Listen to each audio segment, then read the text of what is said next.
સુરત મહાનગરપાલિકા વરાછા વિસ્તારમાં election ward number 14માં સમાવિષ્ટ ઉધરસ ભૈયાની વાડી, પાટીદાર નરસિંહ મંદિરનો ટેકરો, આંબાવાડી વિસ્તારના રહીશો મૂળ પાયાની સુવિધાઓ મળતી નથી, જેથી અહીંના લોકો નરકાગારની સ્થિતિમાં જીવતા હોવાના આક્ષેપો સાથે પાલિકા કચેરીએ આવેદનપત્ર આપવામાં આવ્યું હતું। સાથે જ ગંદકી દૂર કરી સારું પાણી અને આરોગ્યની માંગ કરવામાં આવી હતી। વરાછા ઝોન એ ઇલેક્શન વોર્ડ નંબર 14માં સમાવિષ્ટ ઉધરસ ભૈયાની વાડી,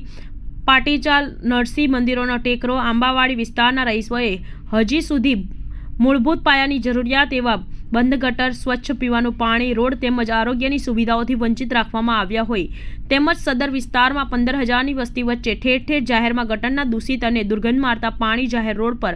આંતરિક ગટર લાઇનના અભાવે વહી રહ્યા છે, જેને કારણે આ વિસ્તારના રહીશોએ બારેમાસ આ નરકાગાર અને રોગચાળાની ગંભીર સ્થિતિમાં જીવન જીવવાની ફરજ પડી રહી છે। તેમ છતાં નિષ્ઠુર શાસકોના પેટનું પાણી હલતું નથી। પાલિકાના વિપક્ષના નેતા પાયલ સાકરિયાએ કહ્યું કે મારી મુલાકાતમાં સુરત મહાનગરપાલિકાને હાલમાં જ ભારત સરકારના સ્વચ્છતા સંરક્ષણની મૂલ્યાંકન પદ્ધતિ અને તેમની વૈશ્વનિકતા પર પ્રશ્નચિહ્ન ઉપસ્થિત થયેલ છે, કારણ કે ઉકટ સ્વચ્છતા સંરક્ષણમાં માપદંડમાં જ્યારે આપણે એક તરફ સ્વચ્છતાની વાત કરીએ છીએ ત્યારે બીજી તરફ સદર વિસ્તારના 15,000થી વધુ નાગરિકોને ઘરદીઠ ડ્રેનેજોની સુવિધા આજ દિન સુધી મળી નથી તથા આટલી વસ્તીએ એકમાત્ર પે એન્ડ યુઝ ટોયલેટ આવેલ છે, જે પણ જર્જરિત બની જતા અહીં નવું પે એન્ડ યુઝ ટોયલેટ બનાવવાનું નક્કી થયેલ, પરંતુ બિલ્ડરોના લાભાર્થે રેલવેને સમાંતર રોડની પહોળાઈમાં વધારો કરવાના નામે તેમને વૈકલ્પિક જગ્યાની ફાળવણી કર્યા વગર ઘર વિહોણા કરવા ભાગરૂપે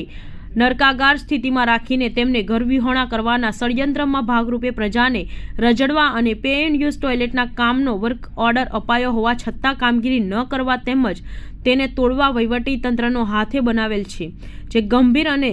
નિંદનીય હકીકત છે। જે આજે ઇલેક્શન વોર્ડ નંબર 14ના ત્યાંના સ્થાનિક લોકો એટલે કે ઉધરસ ભૈયાની વાડી, પાટીચાલ, નરસિંહ મહેતા મંદિર, ટેકરો, ગણેશનગર આ તમામ વિસ્તારના લોકો આજે